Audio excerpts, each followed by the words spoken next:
The memorial service for 11 learners here in Gauteng who died in a scholar transport crash is set to get underway imminently in Carletonville.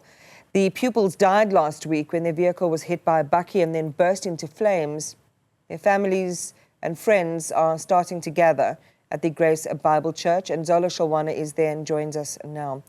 Zola, we're starting our crossing to you with just a sharing of the pictures, the photographs of the faces of the little ones who died. And it's just, from my vantage point, just so heartbreaking to actually put faces, to all of their names, and so many dying all at once. We know their families are in deep mourning, some families having lost more than one child in this tragedy. Tell us about where you are and, again, what the program is likely to be for this ceremony.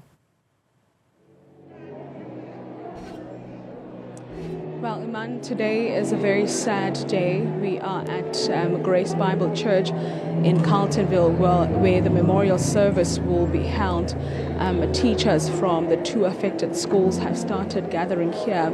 And as you walk in this church, you see these, little faces behind me, with some of them smiling, and just imagine what they would have become if they had lived longer. And today will be a reality. In fact, today will be quite triggering for their families, who will actually realize that this has really happened.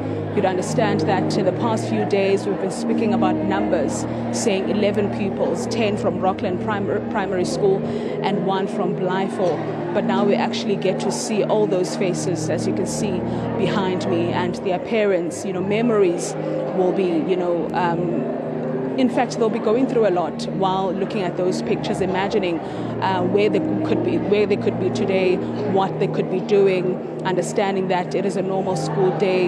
You'd understand that when we started the DNA process, in fact, the first phase of the DNA process, when we were speaking to the parents, one of them said that it's still even difficult to wake up in the morning having to realize that she doesn't have to prepare the kids for school. She looks at their school uniform and holds it close to her chest because she imagines that they could be wearing that shirt, that jersey from Rockland's primary school.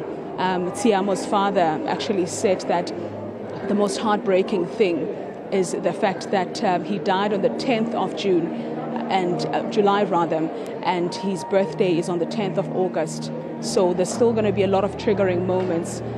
Today is going to be a very sad day. We are expecting the MEC for Education in Gauteng, Zola Sholwana, and his team to be making their way here to the church. In fact, they are expected to arrive any time from now, as we understand that the program is scheduled to start at 12 o'clock. All I can say is, Iman, it's extremely difficult for the families and the teachers who've had a bond with these children. You'd understand that some of them started at their respective schools from preschool, and some of them were about to complete, which means that, they were quite used to their teachers. They had a certain bond, and their teachers were anticipating to see them progress to high school. There's even a grade 7 learner. One of them was actually meant to go to high school, according to the parents, next year. And that is not going to happen because her life was cut short. Not only cut short, Iman, it was cut short in a very, very tragic manner.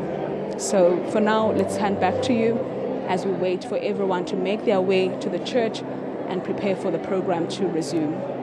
Zola Sholwana, thank you very much for that update.